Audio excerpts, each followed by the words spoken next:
भोजपुरी के superstar of Azamgarh सांसद दिनेश लाल यादव निरहुआ ने ब्लॉक मोहम्मदपुर के परशुरामपुर बाजार स्थित पतिराजी देवी इंटर कॉलेज में परम इंस्टीट्यूट के तत्वाधान में आयोजित कौशल विकास कार्यक्रम प्रतियोगिता में सर्वोच्च अंक प्राप्त करने वाले 20 छात्र छात्राओं को साइकिल ऑफ प्रशस्ति पत्र देकर सम्मानित किया। मुख्य अतिथि के रूप में सांसद दिनेश लाल यादव निरहुआ ने कहा कि छात्र छात्राओं को प्रतियोगी परीक्षाओं में आगे बढ़ने के लिए यह बहुत ही अच्छी पहल है। उन्होंने कहा कि छात्रों की तरह छात्राओं को अच्छी व उच्च शिक्षा ग्रहण करने के लिए प्रेरित किया जा रहा है। जिस तरह आप आए हैं वोट की समस्या का जनता आपकी बिल्कुल, मैं जनता को ये बताना चाहूँगा कि अच्छा किया ये लोग हमको यहाँ बुलाए, तो मैं ये सड़क देख भी लिया, बहुत बुरी स्थिति है इसकी और इसको मैं तत्काल बनवाऊँगा अभी तुरंत जाकर।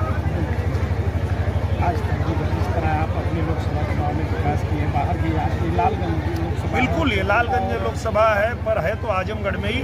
और आजमगढ़ के चप्पे चप्पे को चमकाना ही हम लोगों का उद्देश्य है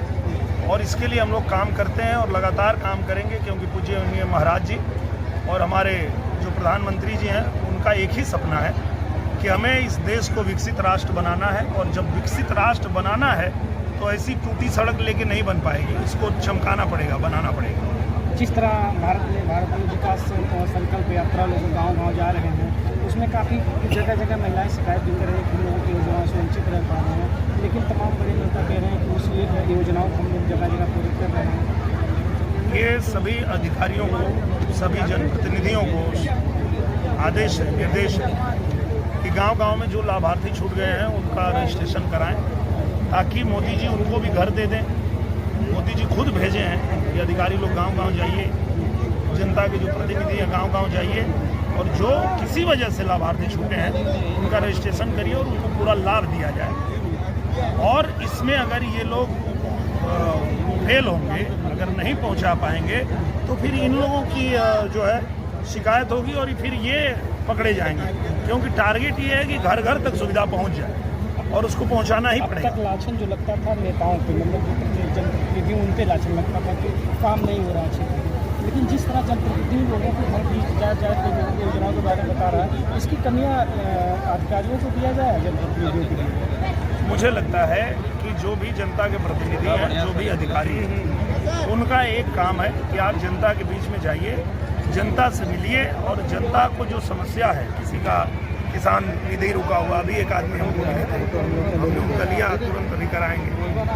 तो हम जहाँ भी जाते हैं वो लोग हमसे मिलते हैं और बता देते हैं हमको कि हमारा आवास नहीं मिला, शौचालय नहीं मिला, या जो भी चीज़ नहीं मिली, तो उसको तत्काल अधिकारियों को आदेश करके उसको रजिस्ट्रेशन कराया जाता है। थोड़ा तेज बोलिएगा। विचार आया जरूरत की बच्चों को साथ में कुछ किया जाए, बच्चे की शिक्षा की तरफ अग्रसर हों और उनका मनोबल शिक्षा की तरफ बढ़े। इसके लिए हम लोग पिछले साल से ही परम इंस्टीट्यूट कौशल प्रतियोगिता के नाम से प्रतियोगिता करा रहे हैं। इसमें से जो मेधावी छात्र होते हैं, इस बार हम लोग 60 बच्चों को पुरस्कृत किए हैं, जिसमें से 40 प्रोत्साहन था और 20 साइकिल बांटे हैं।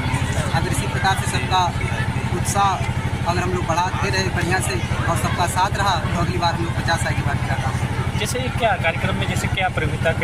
किस क्षेत्र में बच्चे अपना वो दिए थे कि आप उनको? बच्चे जो पढ़ रहे थे बस उसी से संबंधित चीज़ें इनसे नॉर्मली छोटा सा टेस्ट लिया गया था पहले जी, और इस सभी जितने क्षेत्र के विद्यालय के बच्चे थे सबका टेस्ट लिया गया था, जितने लोग इच्छुक थे इस प्रतियोगिता में भाग लें, और उसके बाद सबका परीक्षा कराया गया, सबका रिजल्ट घोषित किया गया। जो टॉप 20 थे उनको लिए साइकिल इनाम रखी गई थी, बाकी अलग से 30 बच्चों को और पुरस्कार देना था, जिसमें से हम लोग ने 40 बच्चों को पुरस्कार दिया। और ज़्यादा सांसद जी आकर इस कार्यक्रम की शोभा बढ़ाए हैं और बहुत अच्छा लगा, माननीय सांसद जी आए और आप लोगों का धन्यवाद हमारी शिक्षा। छात्र ज़्यादा आगे बढ़ के हिस्सा नहीं किए, छात्रा ज़्यादा, दोनों की इसमें भागीदारी बराबर है, दोनों लोग बराबर है। ये प्रोग्राम हर साल कई लड़कियों का ज़्यादा योगदान रहा, क्योंकि टॉप 10 में भी पहला स्थान लड़की का ही था, और टॉप 10 में जो ग्रुप 5 से 8, 9 से 12, 5 से 8 में भी पहला स्थान लड़की का था और 9 से 12 में भी पहला स्थान किसी लड़की का। आगे कब तक इस तरह का कार्यक्रम? आगे इस तरह से जब तक बच्चों का, ये हमारा क्षेत्र शिक्षा से वंचित क्षेत्र है, हमारा विचार है कि बच्चे जितने भी हैं थोड़ा सा शिक्षा की तरफ अग्रसर हों और जब तक बच्चों के अंदर एक जोश नहीं जगा देते तब तक हम लोग निरंतर बच्चों की शिक्षा के लिए लगे रहें। हमारा ग्रुप पूरा लगा